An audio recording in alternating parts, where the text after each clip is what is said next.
Hashtag Trending would like to thank Meter for their support in bringing you this podcast. Meter delivers a complete networking stack, wired, wireless, and cellular in one integrated solution that's built for performance and scale. You can find them at meter.com/HTT. You're going to have to do an intro, but just before you do the intro, I just put the three of us in a 1980s synth pop band. Ooh. God. Okay. I'm afraid. Well, be afraid, be very afraid. So you put us where? In a 1980s synth pop band, like a rock band, a synth rock pop band. Okay. I'm just not sure which one of us is which. Oh, actually, if you take a look at the full-size picture, you can guess. I'm on lead guitar, Jim is on keyboards, and you're on drums. On drums, that's what I figured. Oh, and in fact, I must say that you're looking pretty buff, dude. I was going to say, I'm liking the muscles that are showing in there. I'm going to have to show that one to my wife. Yeah, see, this is exactly what I look like. See, okay, so the big news is, in addition to all the other things, a few minutes ago, Nano Banana 2, now known as Nano Banana Pro, just appeared in a whole bunch of different places. So, oh, wow. So backing up on this and talking about this I figured out how we get Google to release new big monumental software releases, and that's we plan something else for the time when they're going to announce it. There you go. Yeah, because I had a whole show planned for this, and then last night I got this little message that said Google 3.0 is here, or not Google, but Gemini 3.0 is here, and you can try it for free. And we were talking about this earlier about Ultra and whether, because I looked at Ultra, and we'll break this down for you so this makes sense. But the whole thing is, didn't drug dealers used to do this? We'll give you this for free. Wasn't it the Gillette philosophy as well? It's the razor is free, but the blades will cost you. Yeah. And I know there's a lot of hype and there's a lot of things in the world that are hype. I almost didn't get to sleep last night. But the one that I sent today because was 3.0 came out and I couldn't stop using it. So anyways, really is freaking fantastic. If you get a chance to have a look. I don't know what your experience has been. Spam your junk it blew me away. And I agree. And the fact is, we make fun of benchmarks here every once in a while, but every benchmark in the world is blown away by this. But we're all here now. A graphic which showed how it measures up against a whole bunch of other things, and it's not even close. Absolutely. Ultimate. The top of the list was ChatGPT 5.1 on just about everything, with maybe a tiny lead on Claude 4.5 for coding. But now this thing just blows everything. Like, it's not a tiny jump; it's a big jump across the board. You guys have accused me of being a Google fanboy, but the fact of the matter is, Google is the clear leader in everything right now, and they didn't just release Gemini 3.0. I'm willing to accept that. They released like a whole pile of things all wrapped up into it. They inserted it into all their different products. So if you're doing anything with Google, I really Gemini 3 at this point. There's also, they put out their own vibe coding platform, which is called Anti-Gravity, which you say you wasted a bunch of time, Jim. I wasted most of my time on Anti-Gravity, the vibe coding platform that they put out. And then, of course, people were saying, it's nice, you put out all this stuff, and what about Nano Banana? And then just before we sat down to record, they put out Nano Banana 2, and I did half a dozen things with it that basically blew my little mind. It's wild. If Sam Altman is going to follow this up with a 12 days of shipments, he's got to reach pretty high to beat this one, I'll tell you. You better get working there, Sammy. Yeah. So, Marcel, I have a question for you. Since you've spent, I think, the most time out of the three of us with any of the Google stuff, one of the things I'd said to Jim this morning was, everything I've tried with Google, I've been really impressed. But the problem with it, and it's not just Google, because OpenAI is the same deal, is that you have to know all of these different URLs or whatever to get into the different tools. So I know that if you go to AI Studio, I think you can at least get some of the variety of tools in there. But is there somewhere where you can go that gives you a link to each and every one of the apps? Like, to me, I don't know why these guys aren't doing this landing zone of go here, one URL, click on this link, takes you to this one, click on this link, it takes you to this other one. Or am I missing Okay, something? so first of all, what you're missing is paying them the $20 a month. That's really what you're missing. I do pay it. Oh, you do pay it. Okay, so if you go into if you go into Gemini, if you just go to gemini.google.com in a web browser and you make sure you refresh, okay? Yep. You should see, first of all, you should see that you have the choice between Gemini Thinking. What are the options here? Yes. Gemini Fast and Gemini Thinking with 3 Pro should now be available to you. The create image is now going to be Nano Banana 2, and then you've got the build, which lets you create apps inside the application, basically using Canvas applications. You can also click where it says Tools, and then that Tools drop-down will appear where you've got Deep Research, Create Videos with VO 3.1, Canvas, Guided Learning, Create Images. So the Gemini app is providing you with probably the majority of these things. But yes, there are additional products, which first of all, you're not going to get unless you've got something like Ultra to get any amount. And that would be things like Flow. Yeah, that would be things like Flow, for instance, which is like they're not just video creation, but video editing and storyboarding tool and all that sort of stuff. There are things that are the main reason for the AI Studio is to give you an opportunity to try out the things that are considered experimental at the moment. Okay. Not all of them, but definitely experimental. The Nano Banana first showed up in AI Studio, and people first saw hints of Gemini 3 inside AI Studio. So if you want to see where the bleeding edge or what they're experimenting with, that will be the place where you want to pay attention. But yeah, Google, remember, is a monolith. This is, first of all, they basically own 80% of the internet. Play this any way you want. They're the default search engine. They're what everybody tries to appease in terms of making their products appear online. So it's this huge advertising engine. They've got the Chrome browser, which almost everybody every other company builds their browsers on top of Chrome. It's the only surprising thing for me, and I think we mentioned this last week, but the only thing surprising for me is that Google hasn't taken the lead before now. They've been creeping up, but you go back like a couple of years and you think to yourself like, oh my God, you guys are the ones that came up with the transformer architecture that ChatGPT uses, and you got nothing up at like you're trailing behind, but they're not trailing behind now. I think we have to back up a little bit and talk about all of the things that Google released last night. Because if somebody's listening to this, they're going to be going, what are you guys talking about? Yeah. As I get it, no matter how you stack it, and in usual Google confusion, it's got many different ways. My father's mansion has many houses, or house has many mansions. I don't know what. But nobody, you can wander through this. Do you want me to go through what it is that you can do and can't do with the standard and the pro and all these other sorts of things? That'd be great. Yeah. Okay. So if you've got a default account, okay. In fact, if you want to use Gemini, you don't actually even have to log in, okay.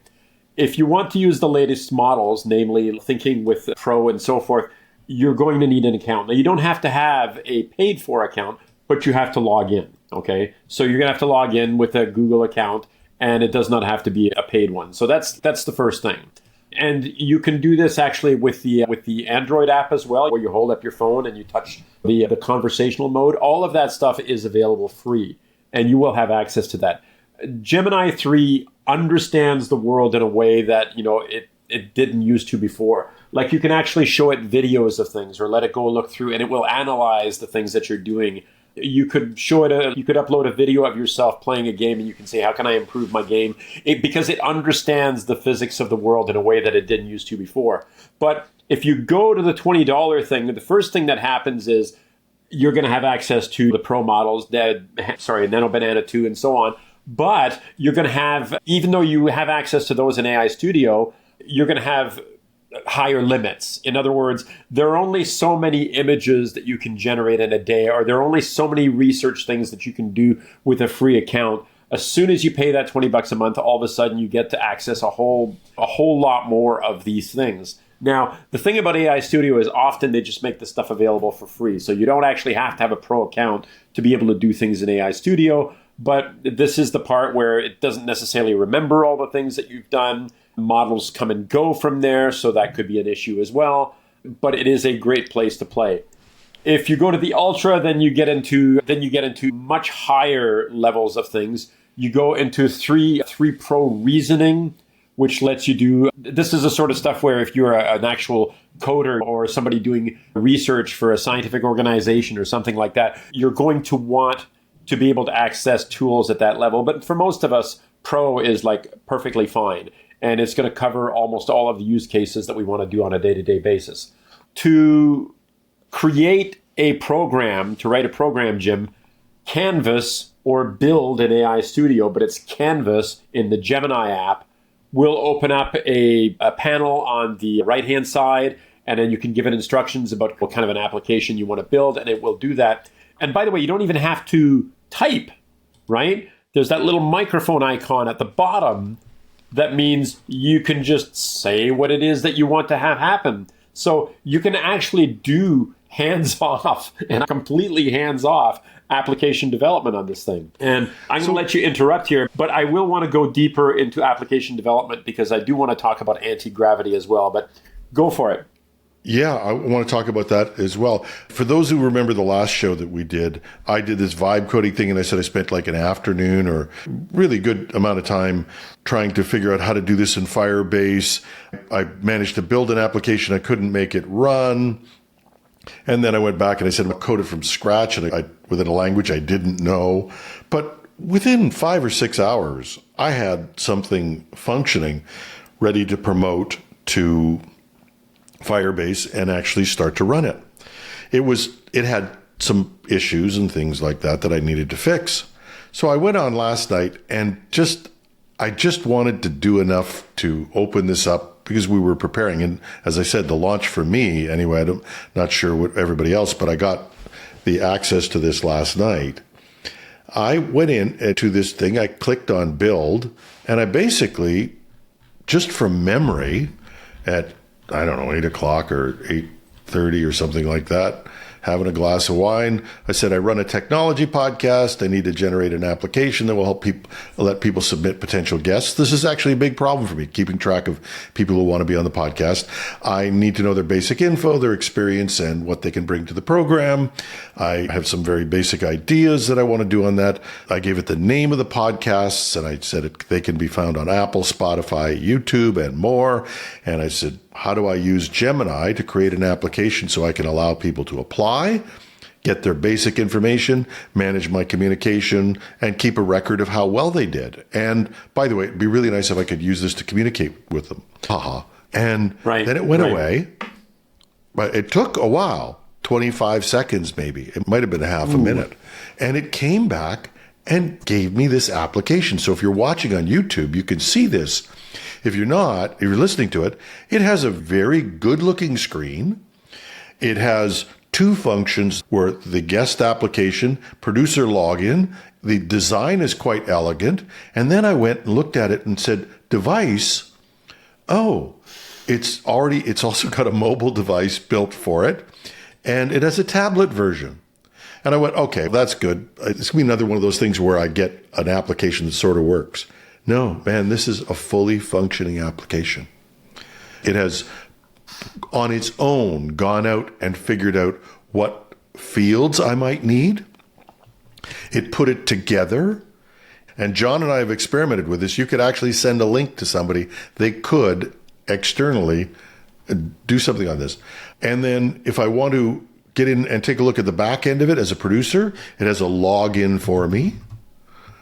And it hasn't got security on it yet, but I'm presuming that's something I can do. And it has a back end where I can see everybody or I can see me.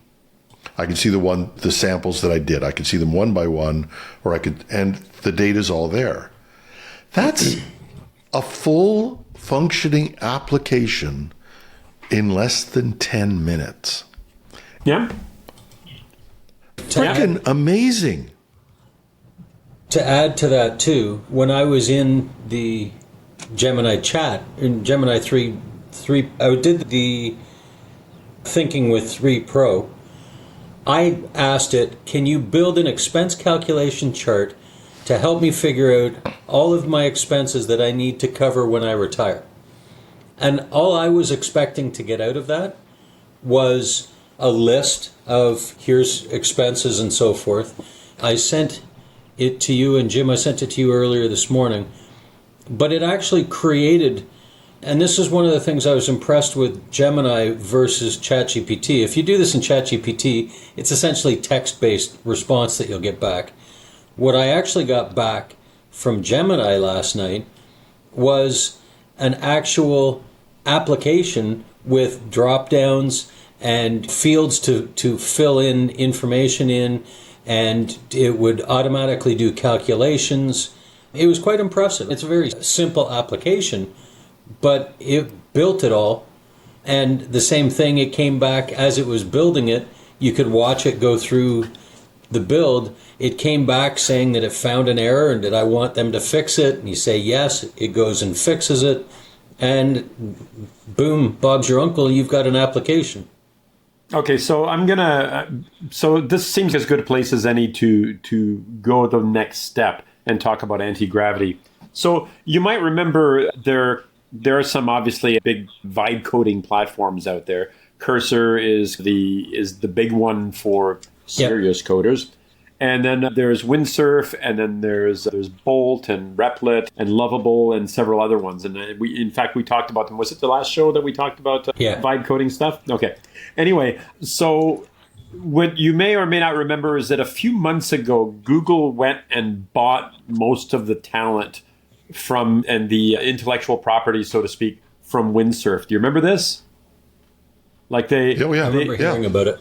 Yeah, they did. They didn't acquire the company. They acquired some of the people and some of the knowledge. And I don't remember exactly what the deal was on this, but I know that there was a lot of pushback to Google on this. So Google went back and hired all the people that were left behind or gave them contracts or something like that. Somebody can look this up. I'm going off the top of my head here. But the bottom line is they had Windsurf, right? And they used Windsurf as the base to create anti-gravity. And what's fascinating about anti-gravity, among other things, is, first of all, it has all of the fun stuff that you expect from one of these vibe coding applications, one of these big IDE platforms. At its core, it has VS Code as the editor in the background. So it's using this open source Visual Studio type editor, right? And it also has an agent mode that ties into a plugin that you have an extension that you install to the Chrome browser so that it can take over the browser and run the application that you're developing in your browser. And it can go back. And you know how you run something and it doesn't work and you say, do this, and you run something and it doesn't work and you say, do this, and so forth. In anti-gravity, when you're developing something, if you tell it to use the agent and you are using the Chrome extension, it'll take over the browser and it will try things. And if it doesn't work, it'll fix its own problems. So it is like that next step where it actually does everything, tries, fixes, polishes it, and so forth, because it is able to control your computer. Jim, you're asking a question there. No, I'm just saying, but is this the same as the build app that I was working? Is this no? You're asking it in real language, in natural language, to build something, and it does? Yes, absolutely. And it's all built into anti-gravity, but it is much more comprehensive in terms of what you can do than what you can do with AI build. And here's the cool thing. Can you show your screen? Because I know we're describing this for people who are listening, but it might be a little easier. Because, like I said, these are things you really do have to see them to believe them. Yeah, visuals are nice for things like this. So let me pull up anti-gravity here. And what's new? Google AI Studio. Share screen. There's the button. Okay. Share screen. And I'm going to say window, and I'm going to say anti-gravity. Okay, here we go. So this is what anti-gravity looks like. And if you have worked with something like Cursor, okay, this is going to look familiar in a lot of ways, or Windsurf or whatever. And here I could say something like, let me put together a description that I had. I decided that I wanted to create an app that would collect news stories for me so that I didn't have to go and take a look at everything. You know how you can have like an RSS I was trying to come up with a news application that would pull up stories for me from a number of sources that I was interested in. What I did was, so there's my description. This is what I was pulling together. And I used, and this is like a really well detailed, these are all the things that I want to have happen, right? You see this? Yep. And down here, I have the option of Gemini. What's really interesting about anti-gravity is it will also use other AI models out there. You've got Gemini 3 Pro high, Gemini 3 Pro low, which low is going to be a little bit slower, but it's going to give you larger amounts of time to be able to do stuff. Although at the moment, I'm not sure that there's anything that stops you from going as much as you want if you have a Pro account. Code Sonnet 4.5, 4.5 thinking, and this is really interesting, GPT OSS 120B, which is the open source version that they make available in here as well. So I find that fascinating. Now, if I say just go ahead and do it, installing update, so it's installing an update as we go here, it'll look at the entire project. And like I said, this is like heavily detailed, long description. So it's going to go through and think about how to create the project, starting the project, go through all these things. This could actually take a while, but the key now is that it can go back into, let me go back into Riverside so I can see you guys there. So while it's doing all of this, when you run it, so it's going to go through the whole process as automatically as I want it to do. And as far as the automatically part, let me go back to hide this window here. There we go. Let me go back into anti-gravity. See at the bottom there, it says planning, but it also says fast, where it will basically do everything without planning. The idea is that it comes up with a whole plan and then it says, what do you think? And then you can make the modifications and so forth before you actually start creating stuff. Fast, you just say, look, I trust you, go for it. And this is much like the development tool I was playing with before. Can you specify which languages it uses? It's using Node.js. I told it to create a Node.js application. Okay. So that it's fast and friendly and secure if run over the internet, basically. The other thing that's interesting about anti-gravity, and I found this incredibly fascinating, is on release day, which was yesterday. By the way, Gemini 3 was the day before yesterday. But yesterday, although not everybody got it until the next day, but anyway, I digress. When anti-gravity was released, they put out packages for Windows, Mac, and Linux at the same time. Wow. And wow. And I actually worked with both the Linux and the Windows package, and they basically look exactly the same. And like I said, there is an extension that you have to load under if you actually want it to run in your browser and take control of your desktop.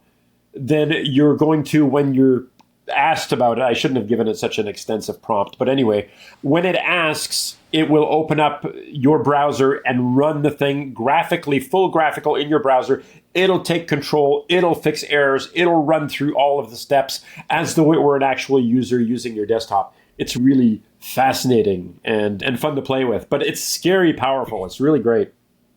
It's amazing, just the leapfrogging between, I'll pick on ChatGPT or OpenAI and Google, but as I said, I've been quite impressed with OpenAI or ChatGPT anyway, seems to be more just text-based, but the graphical side of the Google world seems to be dramatically better. Like even as I said, with my app and with Jim's app, that it does it in an app style with data entry boxes, buttons, and that type of thing that we don't see yet from OpenAI.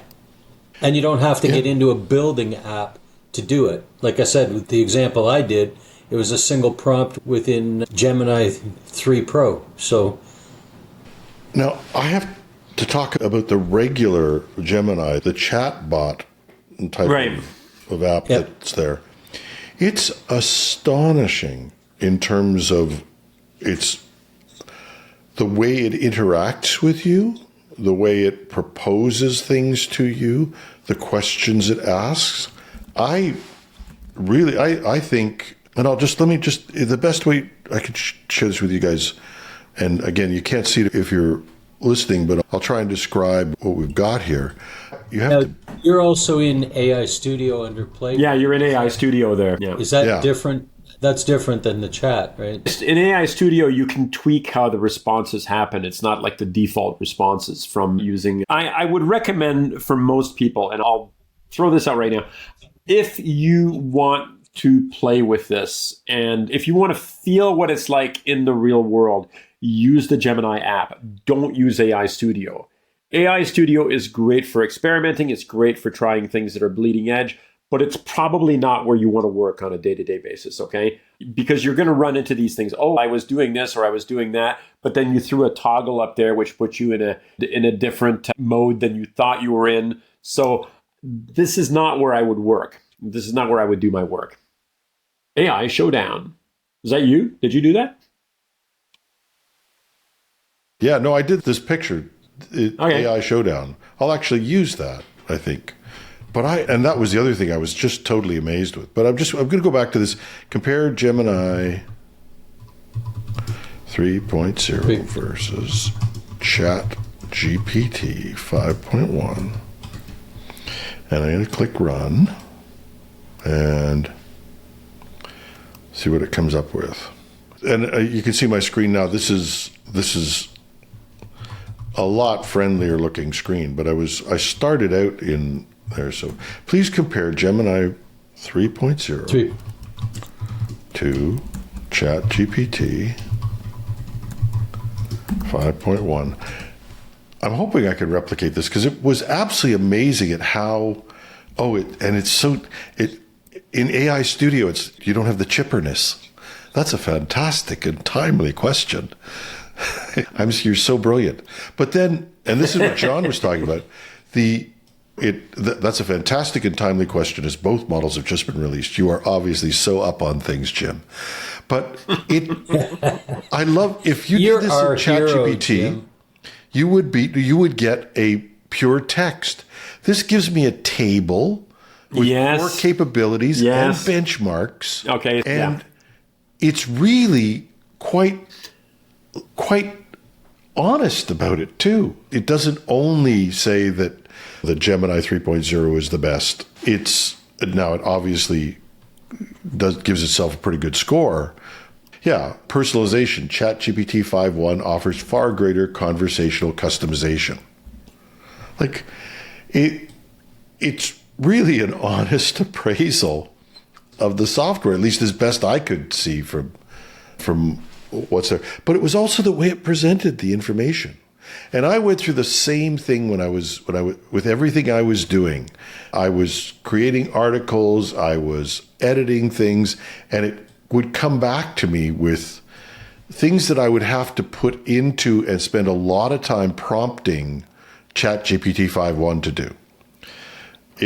I could take it and say, so for instance, I wanted to check and see what it would be like helping me edit a podcast script. So instead of creating a huge prompt, I actually went on to YouTube and I pulled out a video of one of our podcasts and popped it in and said, that's the style I work in. Help me edit this.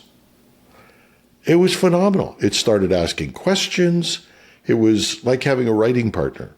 I was just blown away by what it could do and its accuracy so far. Now, does that mean it's never going to hallucinate? My biggest complaint about Google and Gemini up until this point was I thought it hallucinated more than any other AI model.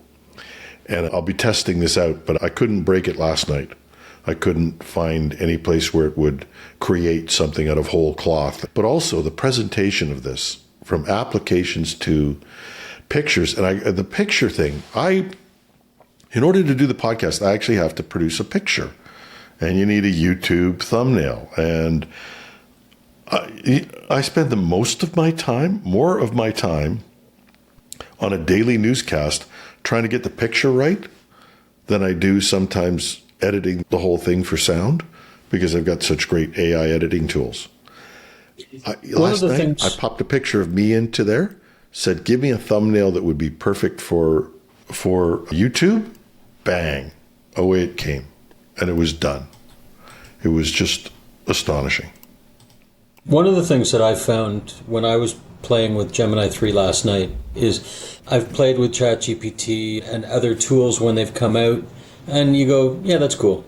And, oh, wow, it's neat that you can do that. And when they came out with the camera capability within ChatGPT and so forth. But when I was working with Gemini 3 last night and the AI Studio, although I didn't have the desire to stay up all night because I still have a day job that I had to go to this morning, but it's so sorry to hear that.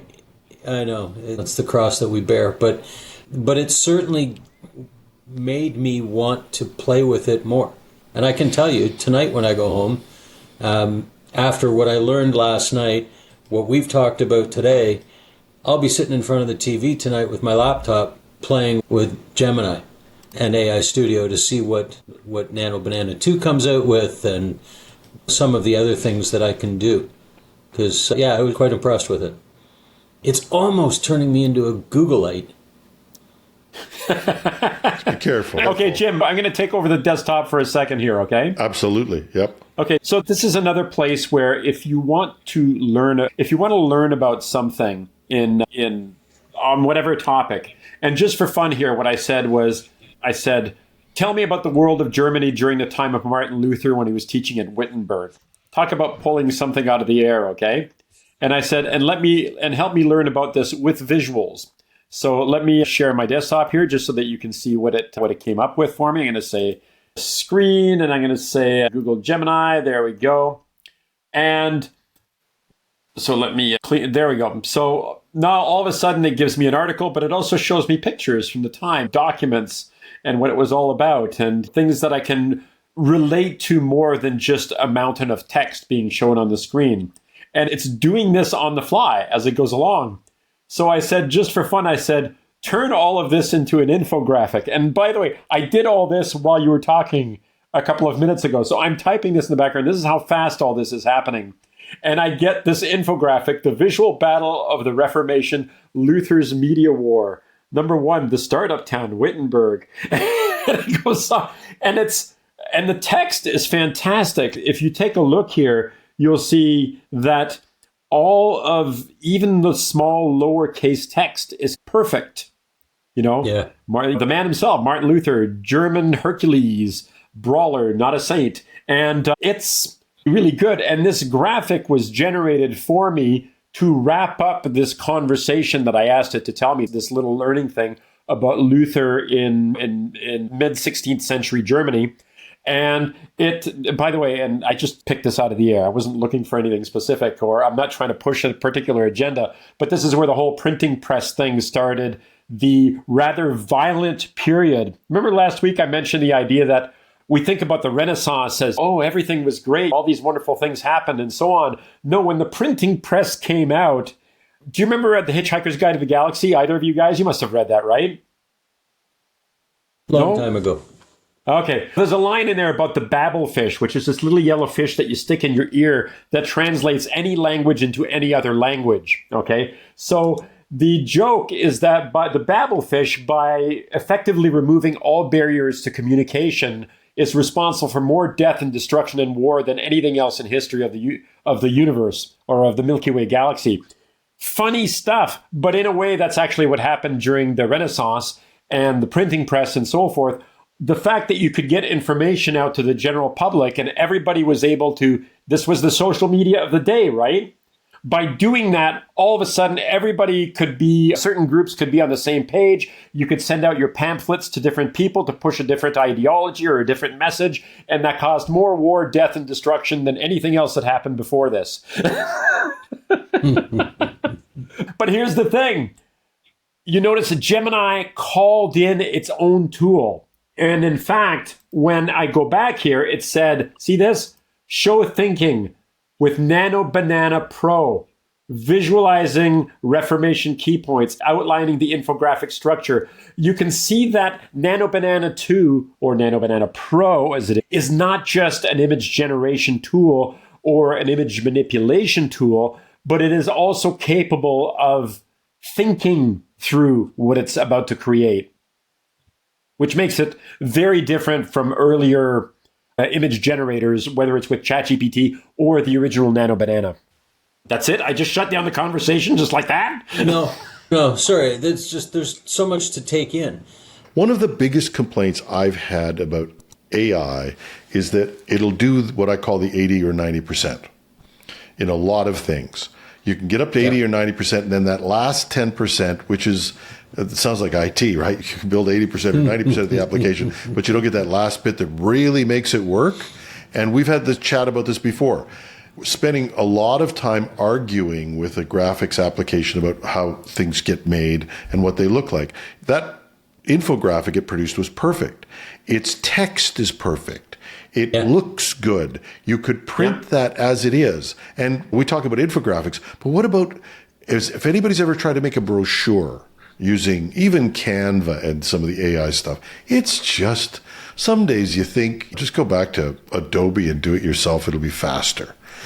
This is actually might fulfill part of that promise of saying, you need a menu for your restaurant, done. You need a brochure, done. This is starting to get to be some serious stuff. And I don't want to sound all fanboy. We've had a very short time to play with this, but I'm absolutely impressed. The other thing is the way it understands multimedia stuff. And this was a big one. Here's a crazy thing that I do. I love to cook and I love to see stuff on YouTube, and I like to watch these people make stuff. And then some of them give you the recipes and many don't because they want you to buy their cookbook. And maybe I should.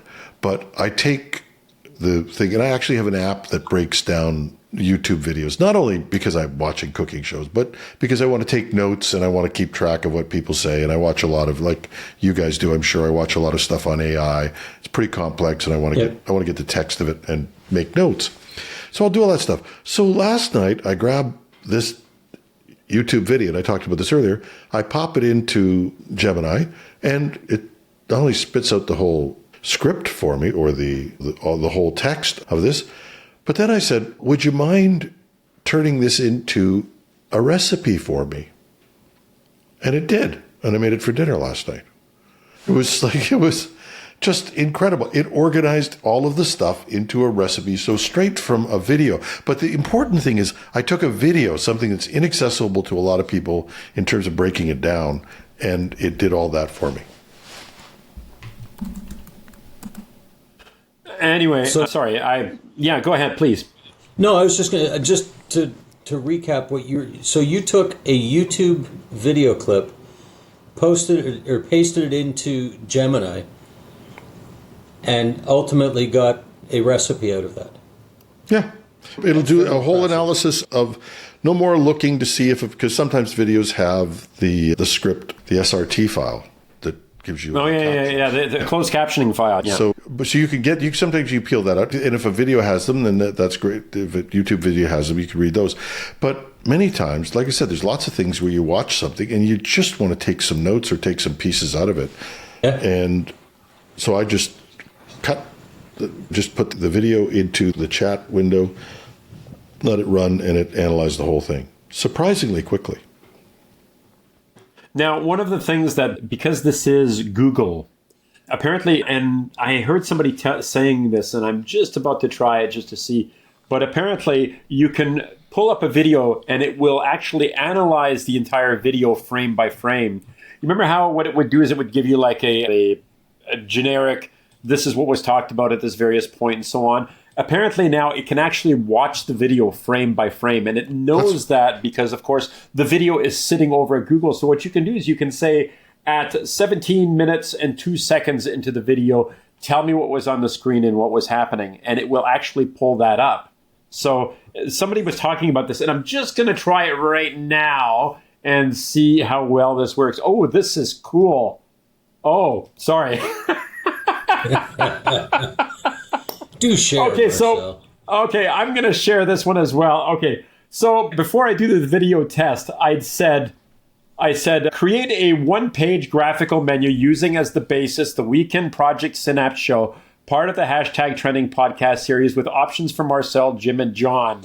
And I'm going to show, I don't know if I can show this because I can't zoom in on it. It's not letting me zoom in on it because it's showing me the whole image, but I can download it. and I will put it in the Discord where anybody can take a look at it. Because this is mind-blowing, because I have to take a look at it. Oh, you know what? Yes, I know, Jim, you keep telling me that you can just edit these things. And there we go. Okay, so I'm about to share the screen for anybody who wants to take a look at it. The Synapse Lounge and Grill. This is so cool. I love this. So Discord, here we go. This is what I created. Check this out. Synapse Lounge and Grill Weekend Edition. For starters, the trending bites, the generative AI sampler platter, and it created them as though they are menu items, which is what I told it to do. Is this not insane? For Jim, the Anchor's Reliable Club Sandwich. For John, the Full Stack Rib Rack. For Marcel, the Quantum Fusion Curry Bowl. Is this not cool? Yeah. Liquid cooling drinks. Which tool did you use? This wasn't just Gemini. This is just Gemini. I just told Gemini to do this, and wow. No, the actual prompt was, this is it, okay? Create a one-page graphical menu using as the basis the Weekend Project Synapse show, part of the #Trending podcast series, with options for Marcel, Jim, and John. That's what it came up with. Mind blown. I'm going for the fiber optic fizz. Woo! And once again, I talked about putting these in the show notes. If you see stuff here, Marcel posts a lot of the images and even episodes onto our Discord server, and there's usually an invitation to that, or if you're checking out YouTube, it's in the comments. If you're checking us out at technewsday.com or .ca on the podcast, I generally try to put it into the weekend show notes, so you can actually find our Discord or find the invitation to our Discord. But it's one of the places to join if you're interested in keeping up with this stuff, because we post a lot of the pictures that we talk about on the show in there. But just to summarize, and I hope we haven't gotten too confusing on this for anybody out there listening, because this has been a bit of a fire hose for us as well in taking this together. It appears that Google has, with Gemini 3.0, they've got an integrated platform that really does cover text and chat at a level that I think, from the point of view of analysis and opinion and how it relates to you, is probably on edge superior to ChatGPT at this point. I would completely agree with that. And so would I. The pictures, and the amazing part is, the pictures and the multimedia that it both creates and can analyze is absolutely freaking out of this world. And in my mind, it crosses that barrier. Not only if you use pictures a lot like I do, and Gemini was always better at, if you take a picture of yourself and you put that into something with OpenAI or anywhere else, it always distorts the person a lot. So far, and don't quote me on this, because one day it's going to say, I can't do pictures of real people, even if it's you. Somebody's going to do that. But until then, you can put pictures of yourself in there and edit them, and they keep that, they look realistic. They look like real people. It designs things. Most of ChatGPT's designs are feeble. I try to use Grok a little even, because it gives me some sort of creativity. The creativity that you saw, I don't know how much you programmed into what you did, Marcel, but that was pretty incredible. That menu that it made. I read you what I wrote. It's like a simple prompt, and it extrapolated all that based on our previous shows that we've done that are out on the internet. That's how it figured all that stuff out, because it knows what the show is, and it knows who we are as the hosts of this show. That's the other thing I want. So when you talk about multimedia, it's also that I did the same thing. I got it to prepare and help me edit a script based on the fact that it could go back and look at and watch the show. Okay, and the amazing thing too. Sorry, go ahead. Just quickly, the amazing thing too is yesterday, or was it yesterday or 2 days ago, they launched Gemini 3.0. Today they launched Nano Banana 2. Pro. Pro. But just by the way, this is now available. And I don't want to downgrade or trash talk OpenAI at all, but to me, it almost looks like they've brought out as much or more in those 2 launches than OpenAI did in the 12 days of shipments. Not quite. It was this big thing about 12 days of new innovation from OpenAI, and Google just comes out and goes, oh, by the way, we just threw out Gemini 3 and Nano Banana Pro. Remember when I said at the beginning that Google is a behemoth? One of the constraints for OpenAI or for pretty much anybody else that's out there is compute. We keep hearing about that, compute and power and so on, and the availability of chips. Yep. Google uses its own chips. They have their own TPUs. They're not reliant on NVIDIA. So Google owns the entire stack. They own the data centers. They own the data. They own the processors. They own the tech. Like every part of this technological stack, Google already owns and has access to. I want to close up this window that I've got open at the moment, but just as another example, I think the thing that would sum up Gemini, the release of Gemini, including Nano Banana Pro, which arguably is actually part of Gemini 3, so let's be clear, is that it is completely, utterly, fully multimodal. Okay? Yeah. It crosses every single area that you could conceivably imagine using an AI for. And the last example that I want to show on the screen share is this one here. I took our podcast from last week. All I did was showed it the link from Google, and I said, and I just randomly out of the air pulled, what happens at 7 minutes and 20 seconds into this video? And here's what it does. It pulls that up and it says, at 7 minutes and 20 seconds, Marcel begins sharing a personal anecdote about dealing with spam calls. He mentions he owns a Google Pixel phones, blah, blah, blah, blah, blah. It listened, it watched the video, it listened to it. So the number of places where Google has their fingers in the multimodal pie on this is mind-boggling, frankly. Yeah, and like I said, gets into usefulness, things that you could do with in a business, and I'm not trash talking GPT 5.1. I'm just amazed at how advanced 3.0 is from Gemini, and I'm also. It's as if they wanted to answer the question, "Where you been?" Now, bearing in mind this release has been leaked for at least 4 weeks. We've seen a lot of these things, and there are more things you could do. I want to get into some of the things that I've seen people do on the internet. Gaming, creating a game, not just a snake game, but creating Roblox, like creating things that were really fantastic. So I want to check out and see where we get to with those, and there'll be an explosion of videos on YouTube that will be talking about all the things you can do with it.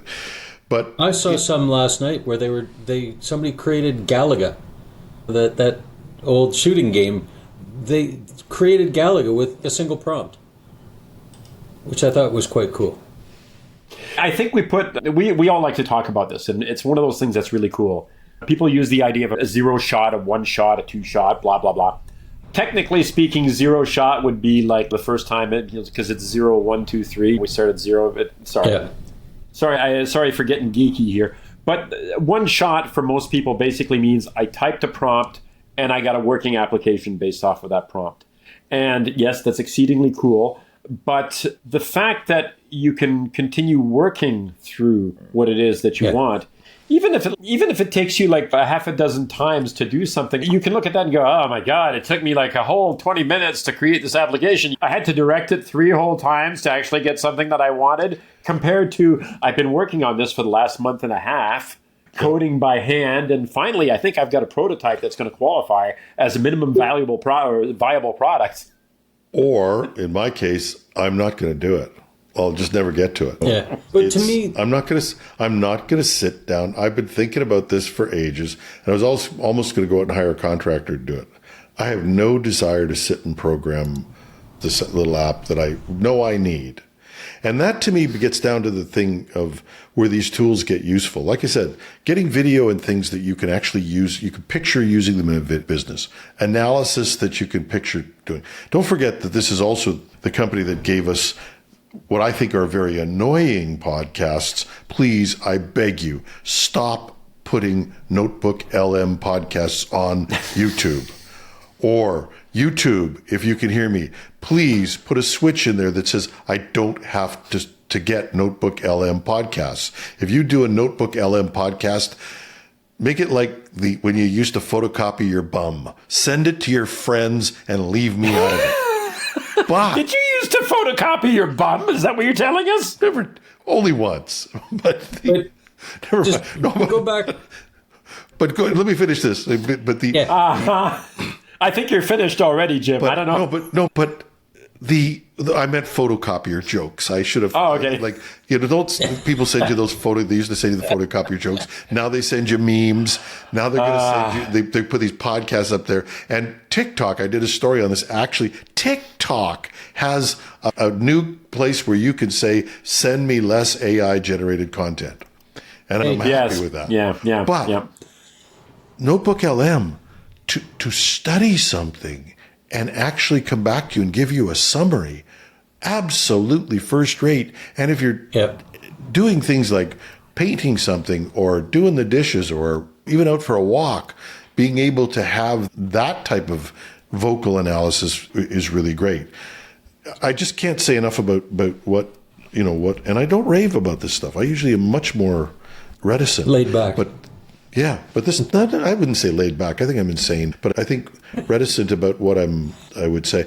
I'm going to spend a great bit of time integrating this because I've been doing this idea of the company of one.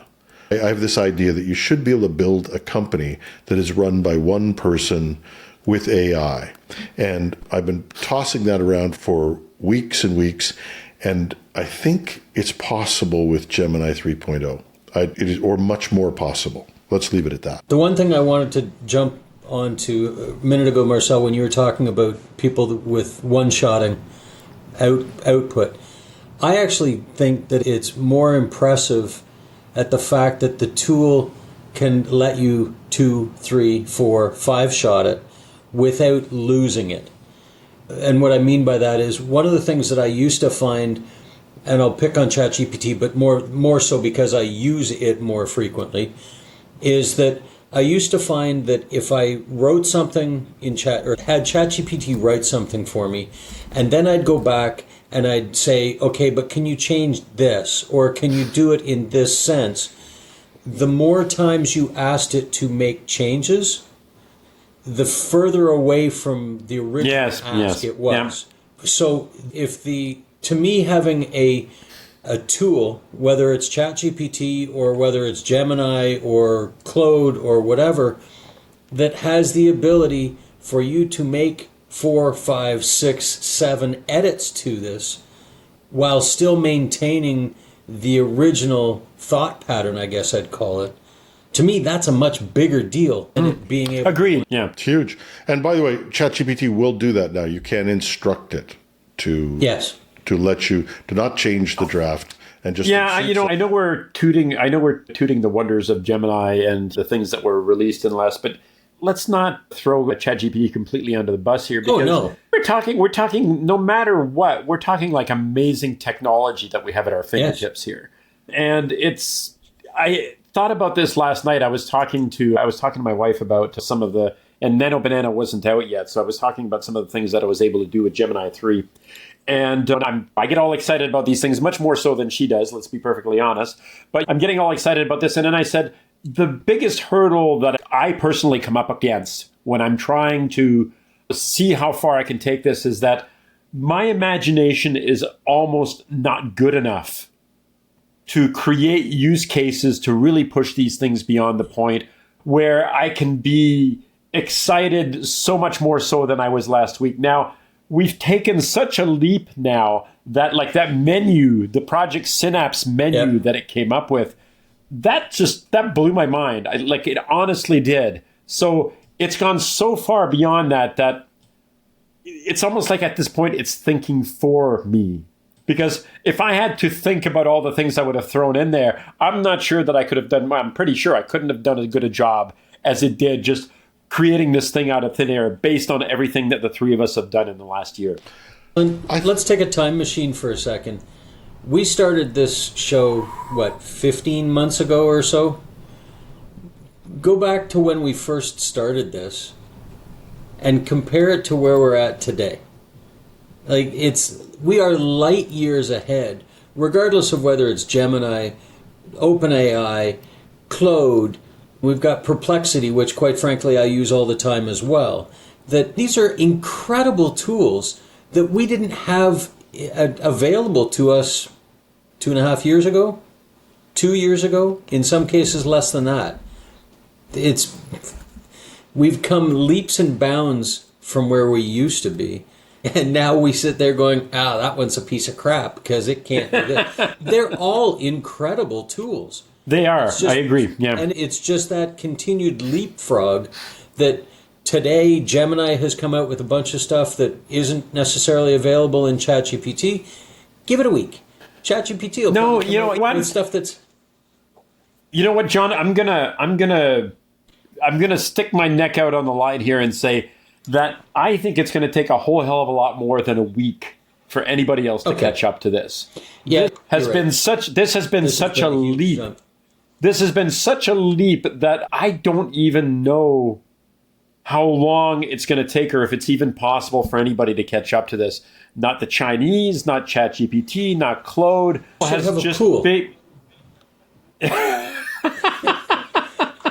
I'll design one with Gemini right now. We can have it by the end of the show, and we'll have voting on it. It'll be web enabled, and we'll be able to distribute. Why not? Why not? Perfect. Why the hell not? Let's do this. Yeah. But getting back to this is it. I think in some cases there are differences and different talents that are there. This is still very clunky in its design. It's harder to figure out that it needs to be. It doesn't integrate as well as you think it might. ChatGPT has a much better design piece of it.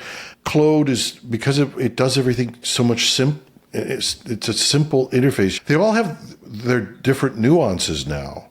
But Gemini, I think, is Google finding its strength, which is we make crappy interfaces, but we make really good code. I think that's but they've always been able to do fantastic things from an engineering point of view. They gave us web crawl, they gave us search, they gave us advertising. And their advertising module is so hard to work. You need months of training to do it. But they do all these things, but they're powerful. And that's the thing that you take away from this, is that this is worth learning. But now in AI terms, you have to wait. You have to learn. It takes you 20 minutes to learn it instead of 16. But yeah. Okay. So I want to throw. I said that was my last time sharing the screen, but I want to throw out one last thing. So you remember I showed you the cartoonish version of the three of us as a rock band? Yeah. Yes. So I said let me see it as. So I'm going to show you the Discord. So I said I want a realistic version of this image. So this is the three of us as a rock band, realistic. See the people in the audience there? Okay. Yeah. All right. So I'm going to stop sharing that. And now, do you? But because what I'm going to do now is I animated this thing. I said, all I did was I say, make these three guys rock on. Okay. Are you ready for this? This is Are you ready for this? This is Vio inside Gemini.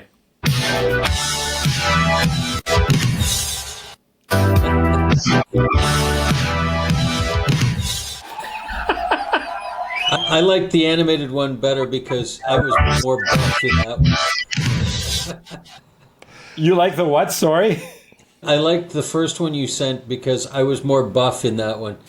This one looks more realistic with the beer belly and Don't you love the animation? Could you actually hear the music on that video as I was playing it?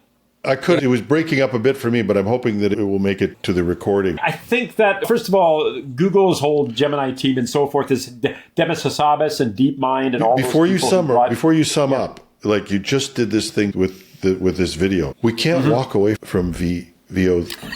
All right. We talked about all these other features. And by the way, there's an incredible video engine that they put into this. And we'll show the example of that how long did that take you to put that together?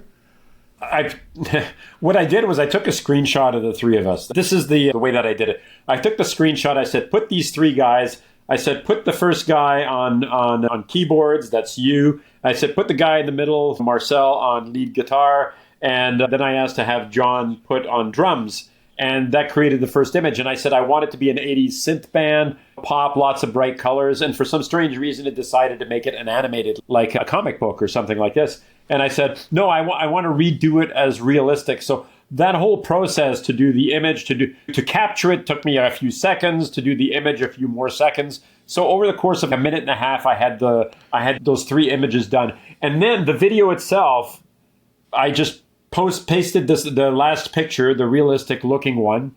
And all I said was make these three guys rock on. And I had to wait a grand total of about a minute while it generated the video. Oh, it actually says that long? This could take between, it says this could take from 1 to 2 minutes. It took just maybe a little over a minute to generate the video. And we're talking like 15 seconds of video or 10 seconds of video or whatever it is. 10 seconds of video and music. So it's got the music and the sound and the actions and even the pointing out of the audience stuff. And people sitting there with their arms in the air. It's fantastic. It's amazing. No, did you remember what your point was after I made you do that summary? Oh no, the point I was going to make was, you talk about a company of one. Okay, I feel like we're entering a world, and I know this pisses off a lot of people, and I know you pointed out TikTok and highlighting.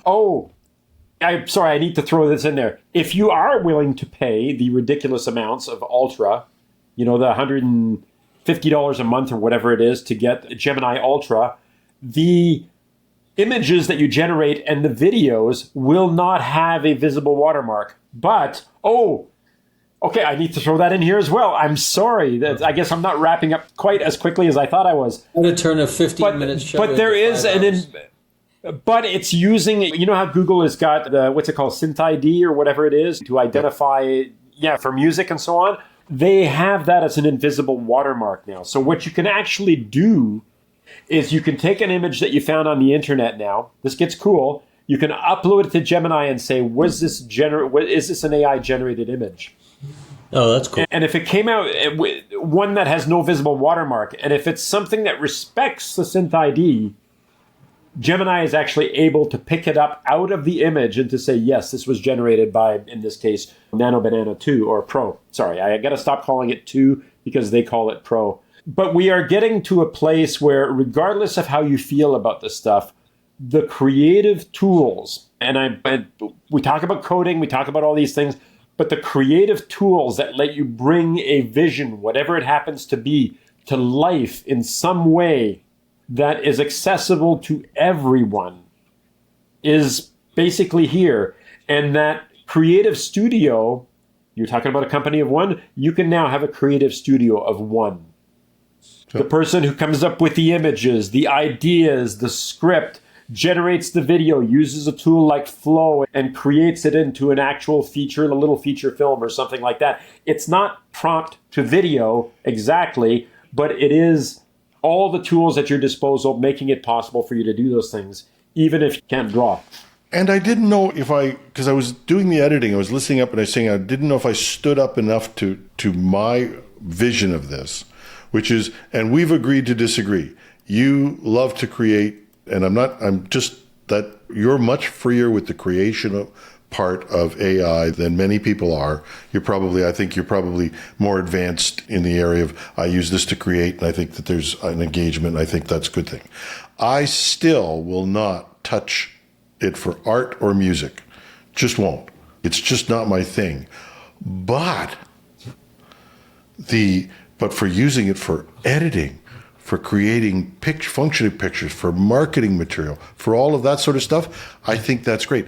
And, by the way, having fun with it is permitted. I'm a musician. Don't I produce underestimate music. fun.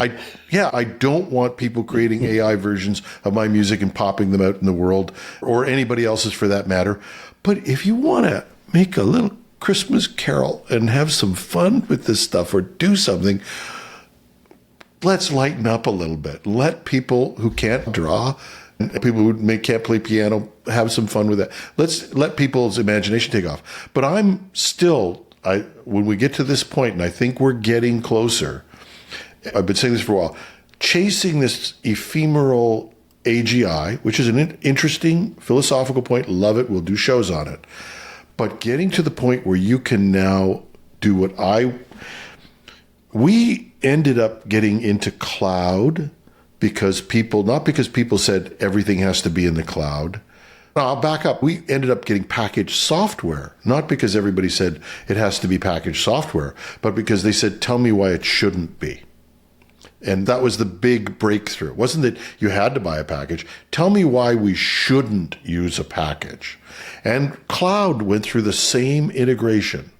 You knew it became mainstream when people could say, tell me why we shouldn't get a SaaS product or a cloud product for this. Yep. Not that I'm not banning you from making an application, but tell me why we shouldn't. And I think we're at that point with AI. If we're not there now, we're on the edge of it, where you can start to say and ask yourself as you go through your day, tell me why I couldn't do that task using AI. Yep. And it comes down to, and I go back to my simple example the other day, and I hate doing credit card statements. My handwriting's terrible. My accountant must hate me. And I scanned the stupid thing in once I'd gone down, even with my awful handwriting, I scanned it in, put it into ChatGPT and said, analyze my credit card statement and produce something for my accountant.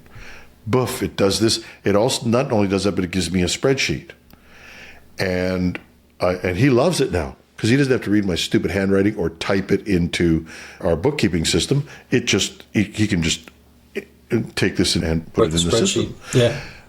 With Gemini, with no prep, and I did have one credit card statement that had 4 or 5 entries where I'd actually written something down beside them. I put 2 of them in there, asked it to analyze these and prepare something for my accountant. It did it.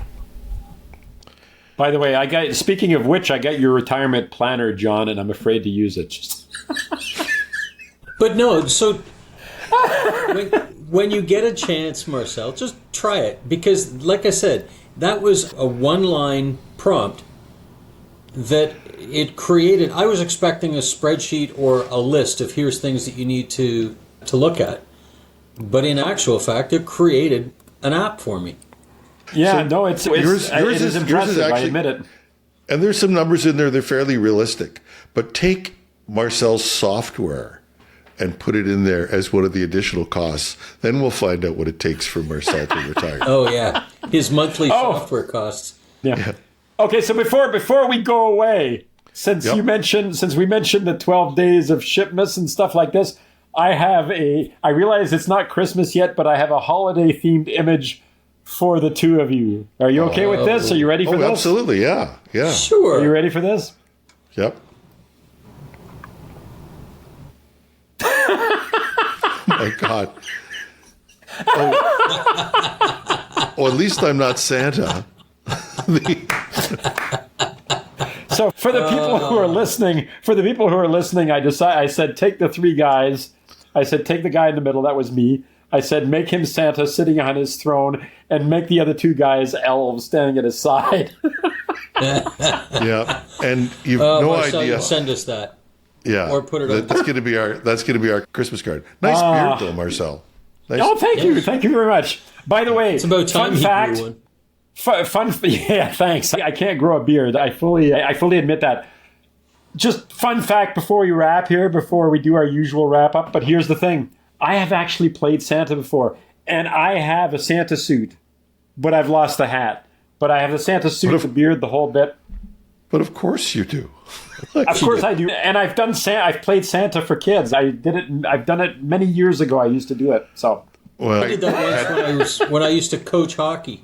They actually roped me into Santa on skates, giving out candy canes to the kids on the ice. I played Santa at. No, I'm not going to talk about that.